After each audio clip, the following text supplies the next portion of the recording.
What's the weirdest thing someone has accused you of doing? A few years ago, I had an older neighbor named Mrs. Grady. She was one of those people who always seemed suspicious of everyone, even if you said hi. One day, she knocked on my door and said, "I know you've been stealing my mail." I laughed, but she wasn't joking. Mrs. Grady claimed she'd noticed important documents going missing and said she saw me near her mailbox one afternoon. I told her I wasn't stealing anything and suggested she check her security cameras. "I already did," she said.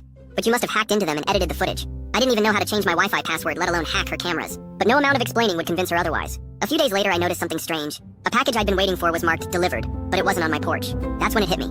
Mrs. Grady wasn't just accusing me. She was stealing my mail as revenge. I started keeping an eye on her, and sure enough, I caught her walking back to her house holding one of my packages. I confronted her, but she doubled down. "You stole from me first," she said, waving my package like it was proof of something. At that point, I'd had enough. I called the cops, explained the situation, and even showed them footage from my doorbell camera of her swiping my mail. Mrs. Grady was furious when the cops showed up, insisting it was all a misunderstanding. The cops didn't buy it. She got fined and had to return everything she'd taken, including my package, which, by the way, was just a box of socks. Looking back, the whole thing was so ridiculous that it's almost funny. Mrs. Grady moved out a few months later, and the entire